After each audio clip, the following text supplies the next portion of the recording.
soir. Il nous aime et son amour n'a pas de fin. Alléluia. Car Dieu a tant aimé le monde qu'il a donné son Fils unique, afin que quiconque croit ne périsse pas, mais qu'il ait la vie éternelle. Car Dieu attend, car Dieu attend d'aimer le monde, qu'il a donné son Fils unique, afin que quiconque croit ne périsse pas, mais qu'il ait la vie éternelle. Je regarde à la croix, je regarde à Jésus seul, car son amour m'a restauré. Son amour m'a libéré, car Dieu va tant aimer le monde qu'il a donné son Fils unique, afin que quiconque croit ne périsse pas, mais qu'il ait la vie éternelle. Ma confiance est en son nom, ma confiance est en sa parole, car par sa grâce il m'a franchi, par sa grâce il me rend libre, car Dieu va tant aimer le monde de tout notre cœur ce soir, qu'il a donné son Fils unique, afin que quiconque croit ne périsse pas, mais qu'il ait la vie éternelle. Car Dieu va tant aimer le monde, qu'il a donné son Fils unique, afin que quiconque croit ne périsse pas, mais qu'il ait la vie éternelle. Oh, bénissons le Seigneur quelques instants ce soir, pour la vie, pour l'espérance, pour la grâce, pour son amour qui est manifesté. Il a donné Jésus-Christ, il a donné son Fils unique pour toi, pour moi. Et c'est ça la beauté de l'évangile ce soir. Elle est puissance de vie encore. Oh alléluia, merci Père. Merci encore pour ton amour, cet amour qui n'est pas humain, mais qui est divine encore ce soir, et qui est puissante pour chacun de nous, qui est puissante pour une âme ce soir. Seigneur, dans ton amour tu guéris, dans ton amour tu restaures, dans ton amour encore tu renouvelles. Seigneur, et nous avons besoin de plus de ton amour. Oh, fortifie nos cœurs, oui, par ton sang précieux à la croix. Oui, tu nous libères. Oh, viens briser les chaînes ce soir, viens briser les liens ce soir, viens restaurer les cœurs affaiblis, viens encore briser tout vice, tout lien, Seigneur. Nous nous en remettons à toi. Oh, viens nous remplir de ton Saint-Esprit. Oh, viens nous remplir de la plénitude du Saint-Esprit.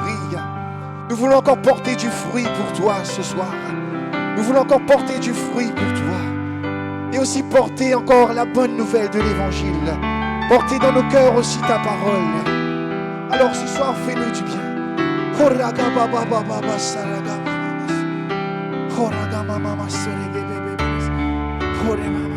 Car Dieu attend.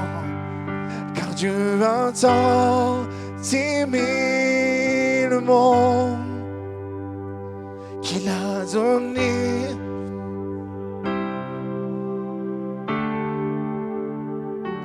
Afin que quiconque ne périsse pas, mais qu'il ait la vie éternelle. Oui qu'il est. Oui qu'il est la vie éternelle. Alléluia. La vie éternelle. Merci pour ta parole, Seigneur. Alléluia. Nous chantons ce chant. Ta parole, lumière donnée aux hommes, qui nous fait connaître le cœur de Dieu et qui est inspirée par l'Esprit de Dieu. Nous voulons croire en sa parole, mettre notre foi dans sa parole ce soir. Elle traverse les générations, mais sa parole ne passe point. Il dit que les cieux et la terre passeront, mais ses paroles ne passent point. Alors nous voulons avoir cette foi encore, ce soir, qui croit dans tout ce qu'il dit, dans ses promesses. Peut-être pour ta situation, peut-être pour ton besoin ce soir. Sa parole éclaire ton sentier. Alléluia. Merci pour ta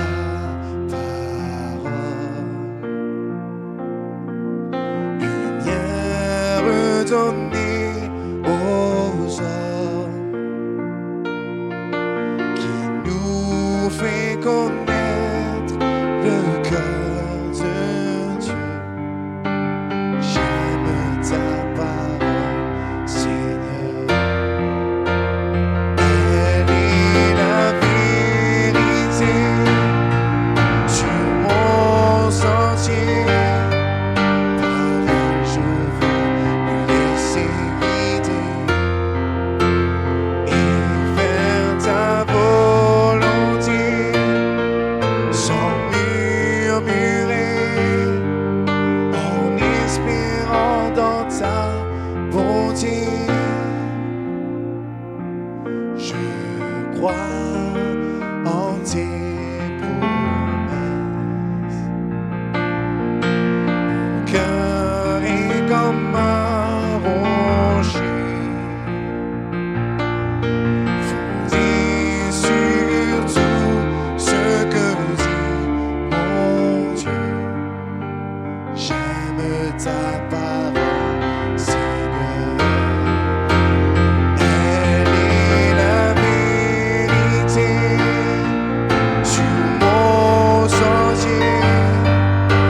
Attentifs. Nous voulons recevoir de toi, Seigneur. Nous voulons encore que des fleuves d'eau vive jaillissent. Seigneur, nous croyons que ta parole, elle est puissante. Elle peut sauver une âme ce soir. Elle peut diriger ce soir. Oh, que l'Esprit de Dieu encore ce soir nous comble, nous anime, Seigneur. Oh, nous voulons laisser place à ta parole. Toi qui es le divin berger, le bon berger. Tu prends soin de nous, tu prends soin de tes brebis. Et ce soir, viens nous enseigner, nous encourager, nous exhorter. Bénis ton serviteur. Viens le oindre de ton Saint-Esprit, Seigneur. Oh, nous voulons t'entendre ce soir. Merci Père. Merci Jésus. Amen. Gloire à Dieu, gloire au Seigneur. Laisse la place à la prédication de l'Évangile. Que Dieu nous bénisse et bénisse aussi sa parole.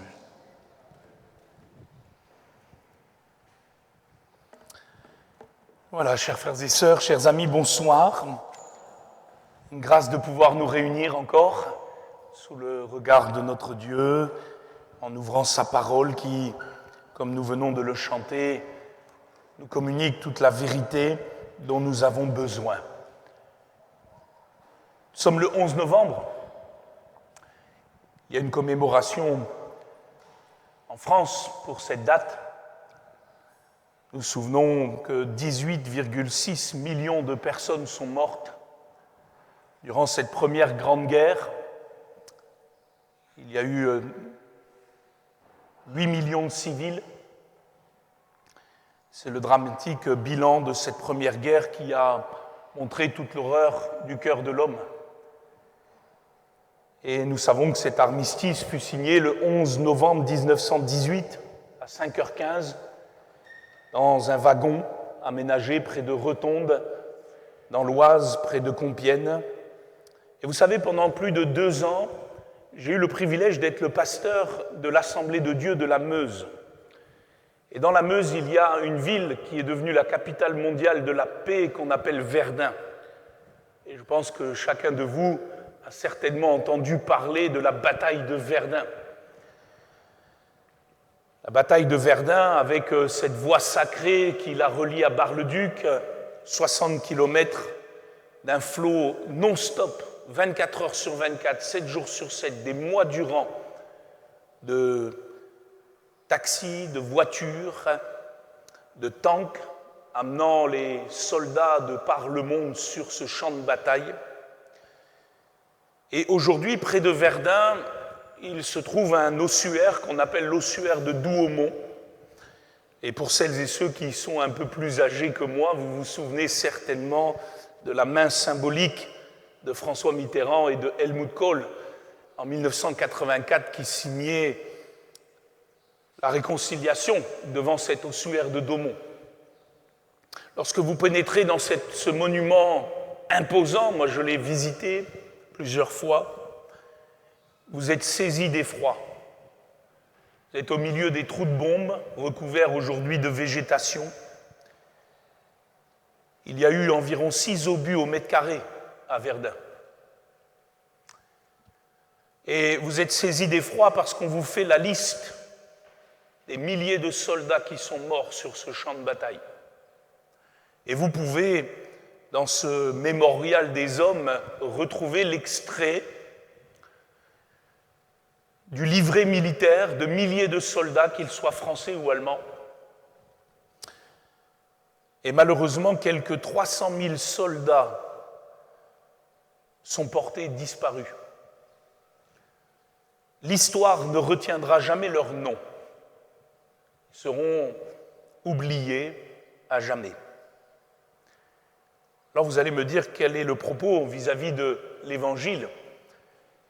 Et j'ai choisi de relater le nom oublié de ces soldats comme introduction au psaume 87 que nous allons lire ensemble.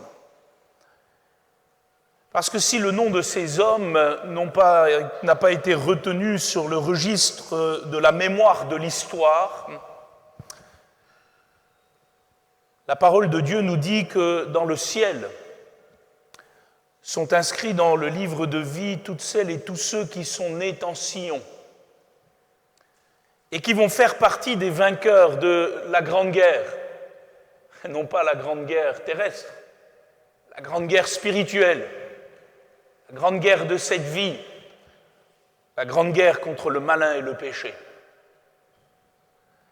Et c'est le message solennel des fils de Corée dans ce psaume 87 qui célèbre la gloire de Sion.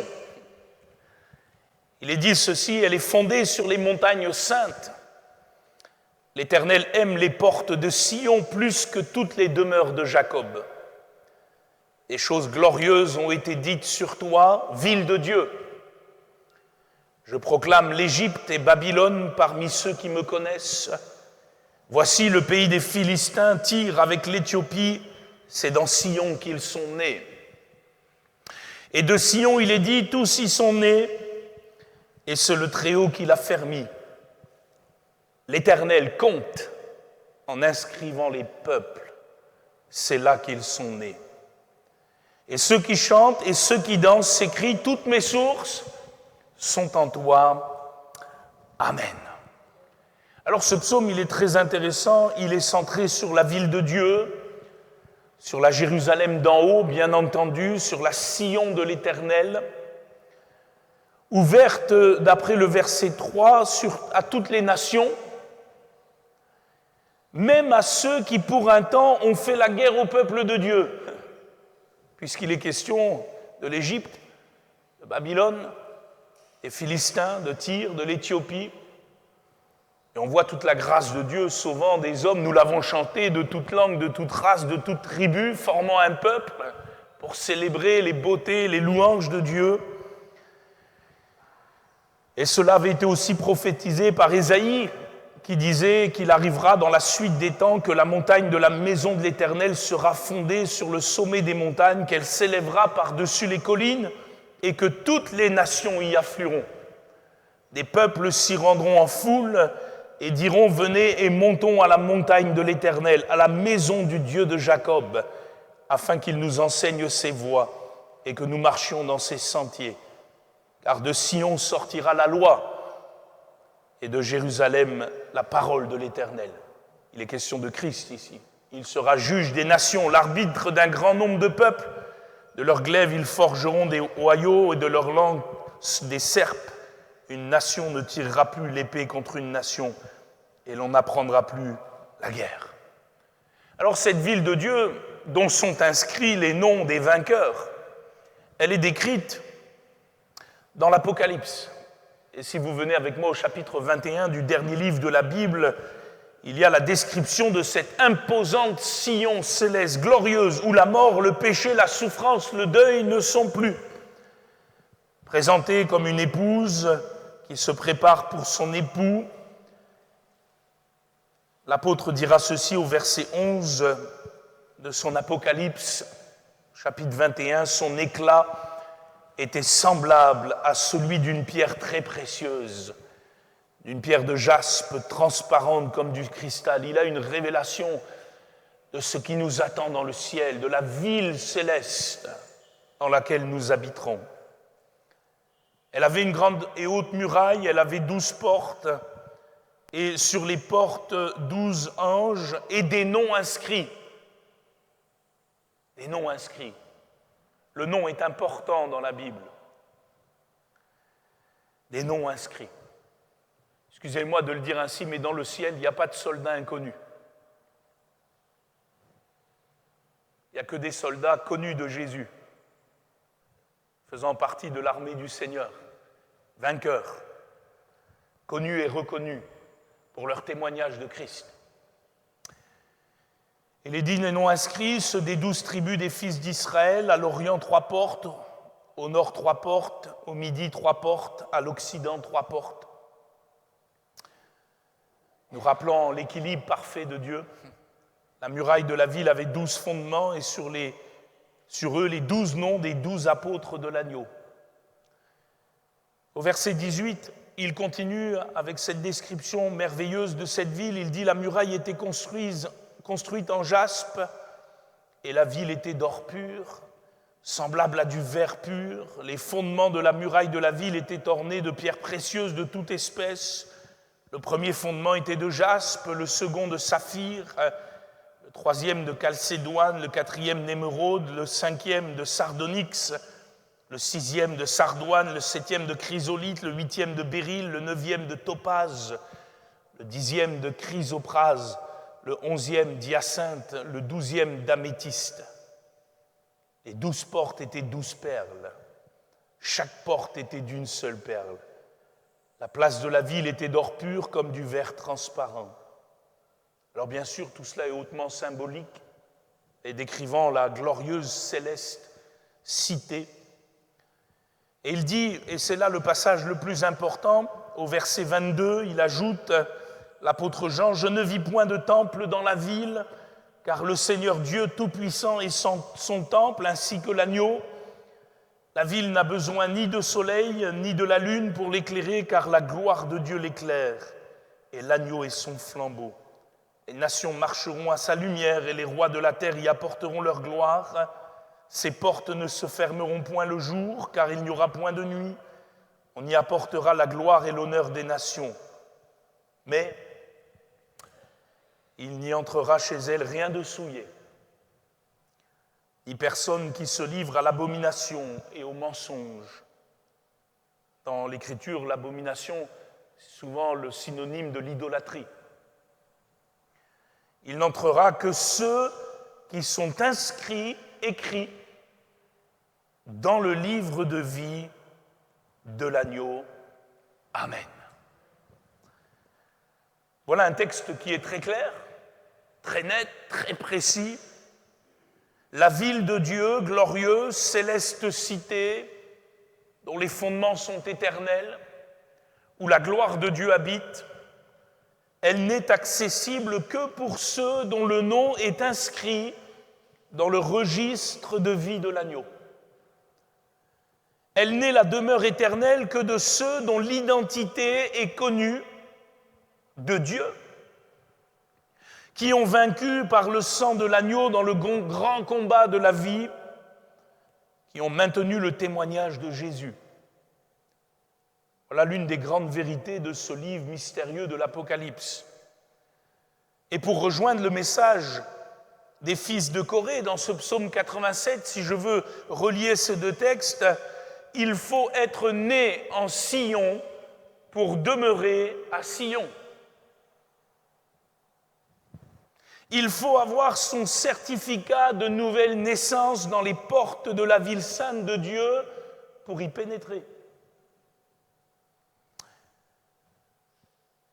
Autrement dit, notre naissance biologique, terrestre, n'a aucune incidence sur notre entrée dans la ville céleste. Je ne sais pas vous, moi je suis né à Châteauroux, en Inde, centre de la métropole, dans le Berry, mais ça ne change rien. Vous pouvez être né à Washington, D.C., Tokyo, Pékin, Saint-Gilles, Tombouctou. Ça ne change rien. Tant que vous n'êtes pas né en Sion, vous n'entrerez pas à Sion. Il faut donc une naissance d'en haut, dans la Sion, pour arriver à Sion. C'est le message de l'Évangile, du psaume 87, c'est le message de l'Apocalypse 21, c'est le message aussi de Jésus. Il dira, il y a plusieurs demeures dans la maison de mon Père. Si cela n'était pas, je vous l'aurais dit, je vais vous préparer une place. Et lorsque je m'en serai allé, que je vous aurai préparé une place, je reviendrai et je vous prendrai avec moi, afin que là où je suis, vous y soyez aussi. Et vous savez où je vais. Vous en savez le chemin. Tiens, très intéressant, pour se rendre à Sion, il faut emprunter une voie sacrée, une voie royale, qui amène non pas une capitale mondiale terrestre de la paix, mais à la capitale universelle de la paix, qui est la Sion céleste. Et cette voie, elle est là, devant nous. Thomas lui dit, « Seigneur, nous ne savons où tu vas, comment pouvons-nous en savoir le chemin ?» Jésus lui dit, « Je suis le chemin, la vérité et la vie. Nul ne vient au Père que par moi. » Voilà l'Évangile dans toute sa beauté. Alors excusez-moi, peut-être l'image un peu triviale, mais le passeport pour le ciel n'est pas un nom inscrit dans un registre paroissial. Dans la tradition chrétienne, au sens large, on inscrit un nom dans un registre paroissial, baptismal, et on comptabilise les chrétiens de nom. Mais le passeport pour le ciel n'est pas une étiquette de chrétien à poser à un baptême, quel qu'il soit. Dans la Bible, le passeport pour le ciel, c'est un nom nouveau, donné par Jésus-Christ lui-même, dans une relation personnelle et sans égal avec lui par son esprit. Tout comme il nous faut alors présenter un certificat de naissance quand on veut faire un passeport pour la première fois, il nous faut le certificat de Sion pour entrer à Sion. Fait très intéressant, quand vous voulez un certificat de naissance, vous vous adressez à la mairie où vous êtes né, n'est-ce pas? Si je veux un certificat de naissance, je vais m'adresser à la mairie de Châteauroux. Et elle va m'envoyer, aujourd'hui d'une manière électronique, mais un certificat authentique de naissance. Parce que tout est consigné dans les registres de mairie. Et bibliquement, les psaumes et le psaume 87, les fils de Corée nous disent qu'il faut le certificat de naissance de Sion pour entrer à Sion. Vous comprenez alors pourquoi il faut naître d'en haut pour arriver en haut? Et alors nous rejoignons ce grand message de la nouvelle naissance que Jésus apportera à Nicodème. Vous connaissez ce texte, je le relis avec vous dans Jean chapitre 3, verset 1er. Il est dit qu'il y eut un homme d'entre les pharisiens nommé Nicodème, un des chefs des Juifs, c'est donc pas n'importe qui, c'est un homme versé dans la loi de Moïse, c'est un homme versé dans la religion de ses pères, c'est un des chefs en plus, respecté, respectable certainement, qui a une certaine autorité, reconnaissance, réputation parmi les Juifs. Et la Bible nous dit, il vint auprès de Jésus de nuit parce que certainement qu'à la vue de tous, il y aurait eu quelques regards, l'a dit, l'a fait, sur sa rencontre avec Jésus, il avait peur des rumeurs. Et il vint de nuit auprès de Jésus. Et il lui dit, Rabbi, ça signifie maître, rabbin, enseignant, maître, docteur. Nous savons que tu es un docteur venu de Dieu. C'est très intéressant qu'il reconnaisse cela, parce que dans la Bible et les évangiles, les pharisiens avaient tendance à réfuter cela. Ils disaient même que c'est par Belzéboul qu'ils chassent les démons. Certains d'entre eux étaient blasphémateurs envers le Seigneur. Mais lui, il dit, nous savons que tu es un docteur venu de Dieu, car personne ne peut faire ces miracles que tu fais si Dieu n'est avec lui. Et c'est certain, quand on voit les miracles de Jésus, il a ouvert les yeux aux aveugles, il a permis aux sourds d'entendre, aux muets de parler, aux boiteux de marcher, aux lépreux de retrouver guérison, santé, il a même ressuscité les morts. Si Dieu n'était pas avec Jésus, je ne sais pas qui était avec lui. Jésus lui répondit, en vérité, je te le dis, si un homme ne naît de nouveau, il ne peut voir le royaume de Dieu. Nicodème lui dit, comment un homme peut-il naître quand il est vieux? Peut-il rentrer dans le sein de sa mère et naître? Jésus répondit, en vérité, je te le dis, si un homme ne naît d'eau et d'esprit, il ne peut entrer dans le royaume de Dieu. Ce qui est né de la chair est chair, ce qui est né de l'esprit est esprit. Ne t'étonne pas que je t'ai dit, il faut que vous naissiez de nouveau. Le vent souffle où il veut, tu en entends le bruit, mais tu ne sais d'où il vient ni où il va. Il en est ainsi de tout homme qui est né de l'esprit. Nicodème lui dit, comment cela peut-il se faire? Jésus lui répondit, tu es le docteur d'Israël et tu ne sais pas ces choses. Voilà un terrible constat pour cet homme qui se proclamait être de Dieu, qui avait cette réputation d'être aussi, lui, un enseignant, un docteur. Certains peut-être l'appeler aussi rabbin, rabbi, comme lui-même appellera Jésus. Voilà donc que Nicodème était docteur de la loi, mais il ne comprenait absolument rien de la nouvelle naissance nécessaire pour voir le royaume de Dieu, pour entrer dans la Sion céleste. Et c'est dramatique parce que c'est quelqu'un d'extrêmement pieux. Et pourtant, excusez-moi l'expression, il ne capte rien à la fois. Et nous le voyons, il en est encore de même pour de millions de gens sur la terre. Combien d'hommes et de femmes sont connus des temples qu'ils fréquentent, sont connus des églises ou des lieux de culte dans lesquels ils vont sans cesse, et pourtant n'ont pas leur nom inscrit dans le livre de vie.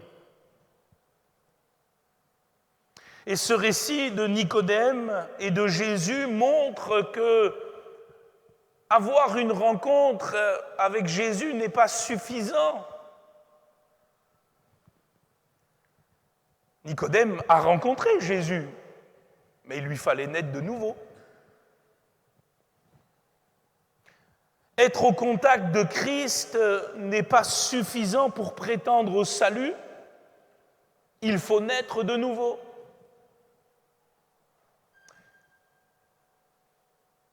Avoir une certaine appréciation des choses de Dieu et même reconnaître certaines vérités de Dieu et de sa parole n'est pas suffisant. Nicodème savait que Jésus était un homme de Dieu. Il connaissait et il reconnaissait, il approuvait Jésus. Et pourtant, Jésus lui dit, il te faut naître de nouveau. Nicodème a eu beau confesser que Jésus était un envoyé de Dieu, il lui fallait naître de nouveau. Et on comprend bien alors que cette nouvelle naissance est la clé pour le royaume de Dieu. Jésus ne nous attend pas sur le plan intellectuel, Jésus ne nous attend pas sur le plan religieux, spirituel au sens large, Jésus ne nous attend même pas sur le plan éthique. Parce que force est de constater que Nicodème, ce n'était pas un grand brigand. Il respectait la loi de Moïse. Il honorait son père et sa mère. Il faisait ce que Moïse demandait. Parce qu'on serait peut-être tenté d'accorder une place, paradis, excusez-moi, à toute bonne personne qui vit sur la terre. Et il y en a. Tous ne sont pas des voleurs. Si tous ont péché, tous n'ont pas tué père et mère. Tous n'ont pas du sang sur les mains. Alors on comprend qu'il y a quelque chose de plus, quelque chose qui n'est pas de cette terre, puisque si vous avez bien lu le texte avec moi de Jean 3, être né de nouveau, c'est être né de l'esprit. C'est donc quelque chose qui n'est pas d'en bas, qui est quelque chose d'en haut, qui ne vient pas de nous, qui vient de Dieu.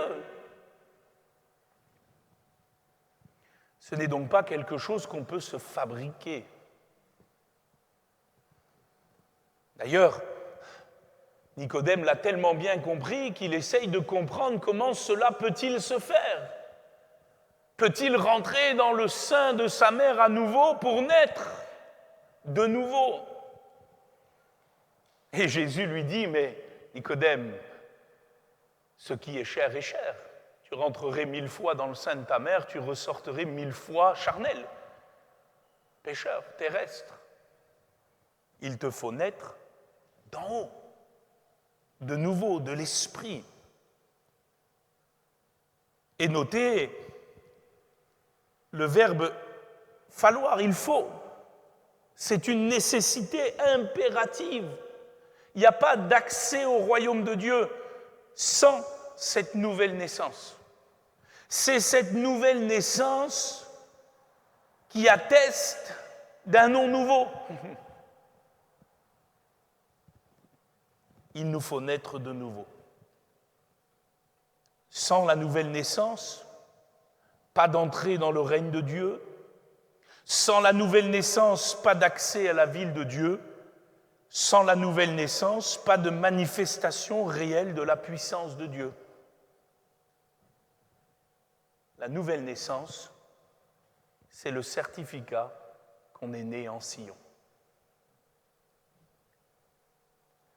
Alors Jésus dit à Nicodème, ne t'étonne pas que je t'ai dit, il faut que vous naissiez de nouveau. Le vent souffle où il veut et tu en entends le bruit. Mais tu ne sais d'où il vient ni où il va. Il en est ainsi de tout homme qui est né de l'Esprit. Et voilà que Jésus donc emploie une image pour nous faire comprendre ce que nous ne pouvons pas comprendre avec notre tête. Parce que tout grand religieux qu'était Nicodème, il n'y comprenait rien. Et Jésus parle de la métaphore du vent, du souffle. Oh, pour un juif pieux tel que Nicodème qui a lu l'Ancien Testament et qui connaît l'Ancien Testament, les Saintes Écritures à l'époque de Jésus, cela a du sens. Parce que le rouar, le souffle, c'est celui qui a donné vie à tout ce qui existe. C'est aussi celui, d'après la prophétie d'Ézéchiel, qui est passé dans la vallée des ossements pour amener une nouvelle naissance à un peuple disloqué, démembré, mort, qui avait besoin d'une résurrection. Et Jésus prend cette image du vent pour nous rappeler aussi que cette expérience de la nouvelle naissance ne vient pas de nous, elle vient de Dieu. Et nous ne pouvons pas la fabriquer, ni même la contrôler. Le vent, vous pouvez faire ce que vous voulez, vous ne pouvez pas l'enfermer. Vous ne pouvez qu'en voir ses effets, et vous ne pouvez, comme on le voit maintenant, que ce soit à Sainte-Suzanne ou à Sainte-Rose, en bénéficier par ces éoliennes qu'on tourne au gré du vent pour en capter l'énergie. Et moi j'aime beaucoup cette image, parce que finalement, si quelqu'un au milieu de nous se pose la même question que Nicodème, à savoir comment naître de nouveau, comment devenir chrétien véritablement, comment avoir son certificat céleste, comment naître en Sion, dans cette Sion d'en haut, alors qu'on a les deux pieds sur terre. Alors il nous faut nous ouvrir très simplement à l'action du Saint-Esprit. C'est lui, dans sa souveraineté, qui fait naître de nouveau. C'est le Saint-Esprit qui amène les bénéfices de l'œuvre de Jésus dans la vie de quelqu'un et qui permet à un cœur d'être régénéré. Cela signifie, frères et sœurs, chers amis, que personne ne peut se changer soi-même. Nous ne pouvons pas changer notre vie. Nous ne pouvons pas changer notre cœur. D'ailleurs, le prophète Jérémie le disait, un Éthiopien peut-il changer la couleur de sa peau? Un léopard peut-il enlever ses taches? Un pécheur peut-il enlever son péché? Non, il n'y a que l'Esprit de Dieu pour le faire. Et la seule chose que peut faire le pécheur alors, face à l'Esprit de Dieu, semblable au vent, c'est de s'ouvrir à lui. C'est de s'ouvrir à son ministère. C'est de s'ouvrir à son action. Et c'est là que la foi intervient. La foi, c'est la fenêtre du cœur qui permet au souffle de Dieu d'entrer et de faire son œuvre. Vous comprenez alors qu'on ne peut pas naître de nouveau sans la foi. Et cette foi n'est pas une adhésion à un système religieux, aussi évangélique soit-il. Cette foi n'est même pas non plus la simple remise en cause de quelques principes de vie. Elle n'est pas non plus l'acceptation rationnelle ou intellectuelle de quelques vérités bibliques. Elle n'est même pas la foi notre présence sur les chaises ou les bancs d'une église? La foi, c'est la confiance placée dans celui qui a dit « Donne-moi ton cœur ». La foi, c'est s'ouvrir à la parole de Dieu qui fait tout. À la parole permanente qui régénère. La foi, c'est l'ouverture du cœur. Et en ce sens, nous pouvons dire à toutes et à tous que tous peuvent croire. Amen. Tous peuvent avoir la foi. Il suffit de laisser le Saint-Esprit et sa parole entrer. Le reste, c'est Dieu qui le fait. Et celles et ceux au milieu de nous qui ont vécu une nouvelle naissance authentique, vous pouvez le confirmer, n'est-ce pas? C'est Dieu qui fait tout. C'est Dieu qui révèle, c'est Dieu qui pardonne, c'est Dieu qui change, c'est Dieu qui transforme, c'est Dieu qui place, c'est Dieu qui donne, c'est Dieu qui inscrit.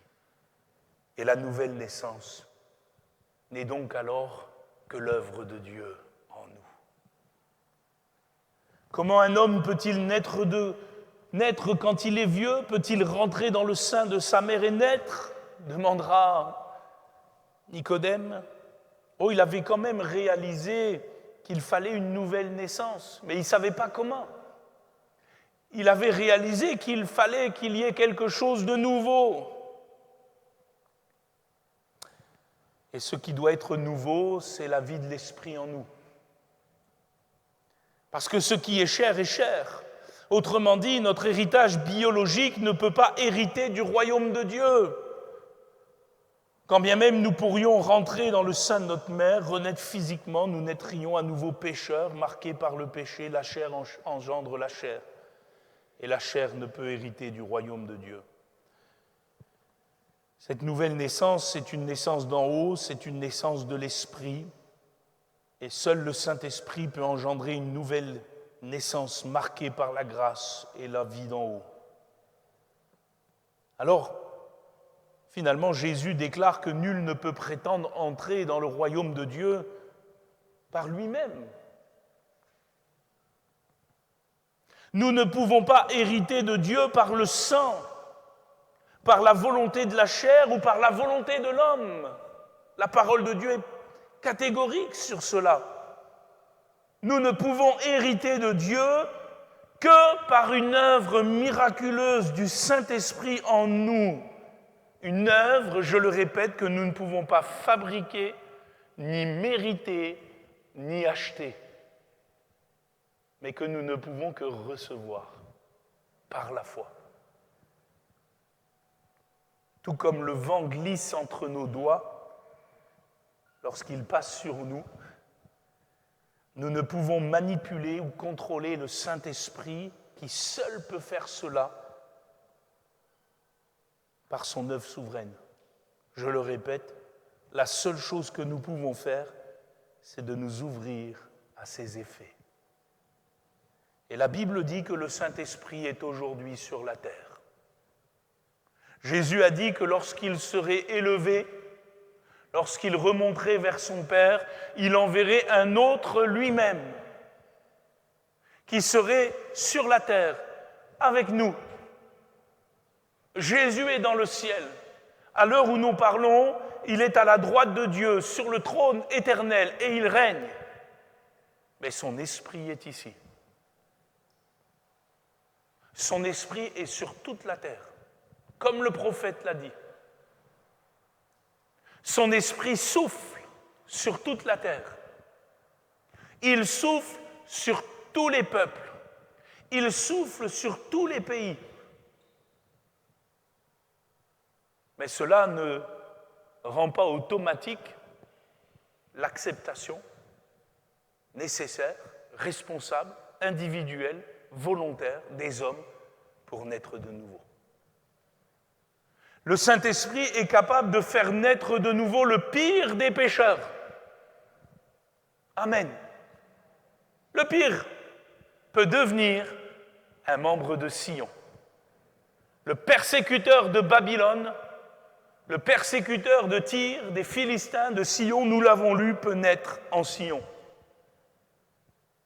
Il n'y a rien que le Saint-Esprit ne puisse faire. Mais la réponse, elle est dans nos cœurs. La nouvelle naissance est une œuvre divine. Néanmoins, la conversion est une œuvre qui nous concerne. Si je veux naître de nouveau, il faut que je me donne à Jésus. Il faut que je me convertisse. Et cette conversion permettra la venue du Saint-Esprit dans la vie de quelqu'un qui transformera son être intérieur. C'est ce que la Bible appelle aussi la régénération. Paul dira ceci dans Tite, chapitre 3, verset 3, « Car nous aussi, nous étions autrefois insensés, désobéissants, égarés, asservis à toute espèce de convoitise et de volupté, vivant dans la méchanceté, dans l'envie, dignes d'être haïs, nous haïssant les uns les autres.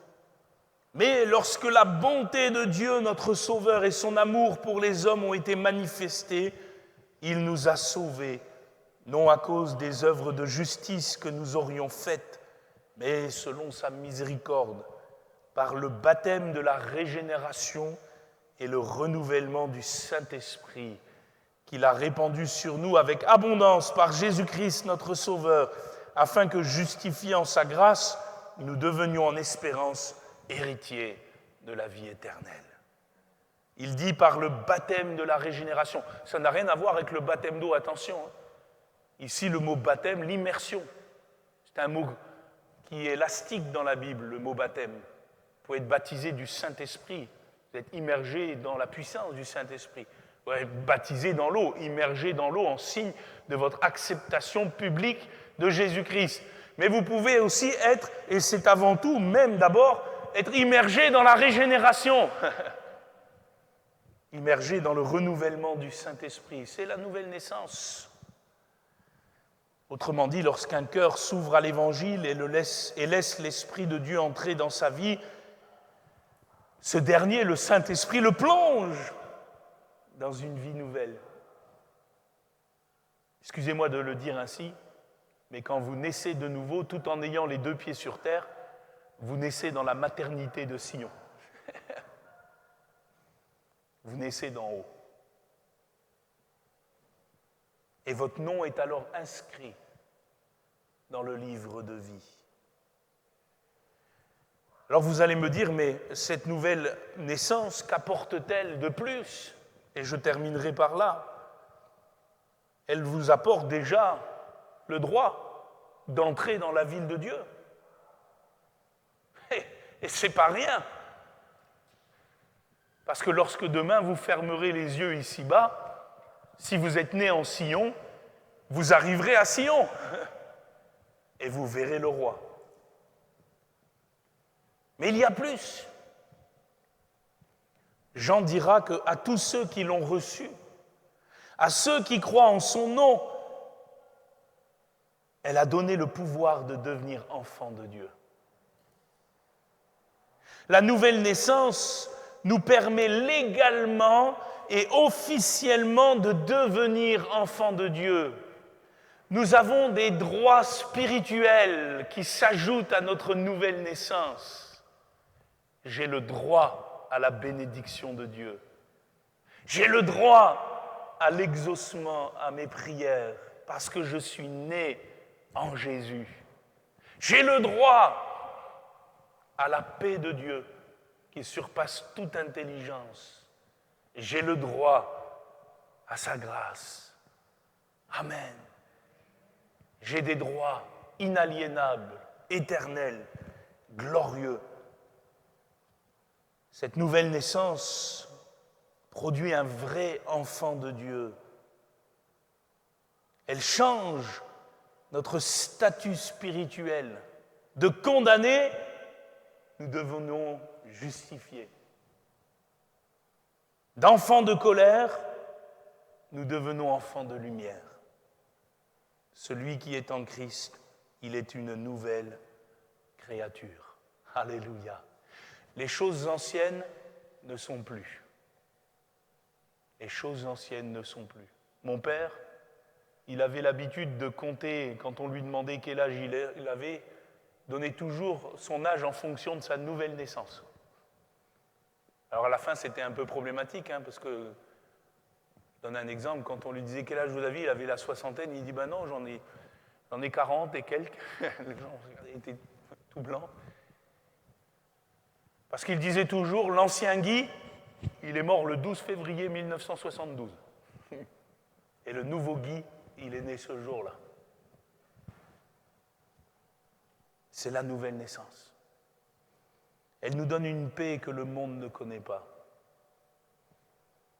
Elle nous donne un avenir que le monde ne connaît pas, une destinée que le monde ne connaît pas, une destination que le monde ne connaît pas. Et fait très extraordinaire, frères et sœurs, la nouvelle naissance produit aussi en nous la capacité de ne plus pécher. Parce que celui qui a la semence de Dieu, il ne pêche plus. Nous savons, dit l'apôtre Jean, que quiconque est né de Dieu ne pêche plus. Mais celui qui est né de Dieu se garde lui-même et le malin ne le touche pas. Il y a une chose que nous, chrétiens nés de nouveau, possédons, que les autres ne possèdent pas, c'est la capacité de dominer sur le péché. Amen. Nous ne pouvons plus dire « c'est plus fort que moi ». Non, parce que celui qui est en nous, il est plus fort que celui qui est dans le monde. Si nous sommes vraiment nés de nouveau, nous avons le triomphe de Jésus-Christ.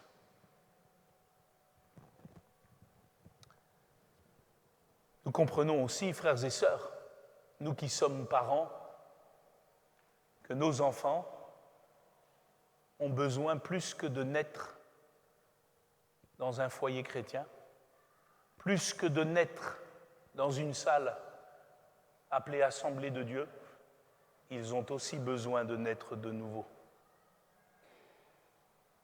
Et qu'il faut alors, frères et sœurs, les conduire à Christ. Parce que s'ils sont nés dans des foyers bénis, si par sa grâce ils sont sanctifiés par leurs parents, il n'empêche que pour qu'eux aussi voient Sion, il faut qu'ils naissent en Sion. Et c'est là aussi toute l'œuvre du Saint-Esprit dans nos cœurs, dans nos familles, dans nos couples, afin que le plus grand nombre naisse de nouveau. Amen. Et qu'ils soient sauvés.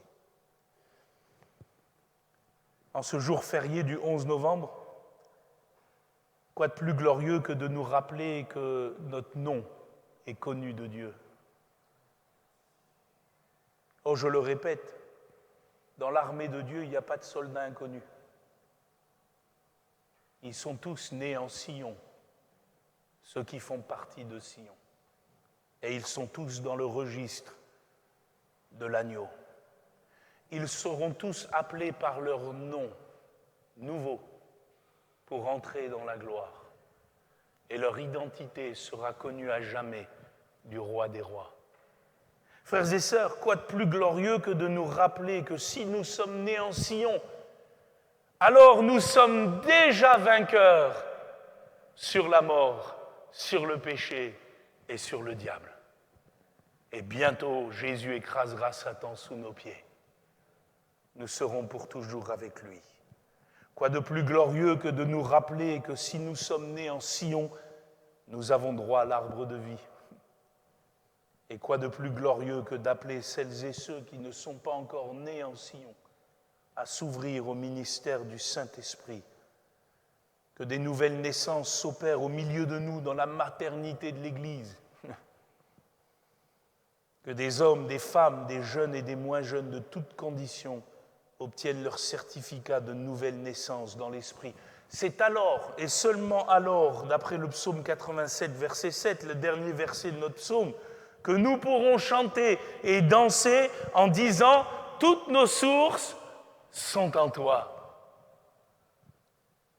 fait très intéressant, et je m'arrête vraiment là. Notre frère Yanis va pouvoir venir au piano, préparer ce chant. Je sais qui je suis. Dans le texte hébraïque, toutes nos sources sont en toi. Le mot source, c'est le mot racine. Parce que quand on a des racines, on va dans les sources. Les racines. Vous avez des racines créoles, hein, pour la majorité d'entre vous. Les racines.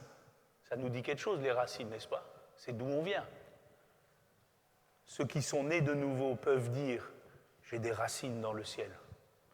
Je sais d'où je viens. » Vous comprenez pourquoi dans le royaume de Dieu, il n'y a plus de juifs, plus de grecs, plus de barbares, plus de savants, plus de riches, plus de pauvres, plus d'ignorants, plus de ceci, plus de cela. Nous sommes un en Christ. Nos racines sont en lui. Toutes nos racines sont en lui. Nous allons prier. Je voudrais appeler aussi Julien pour qu'il puisse m'aider à chanter ce chant. On va l'afficher. Qui suis-je pour que le roi des cieux m'ouvre ses bras? Perdu mais trouvé par sa grâce, son amour pour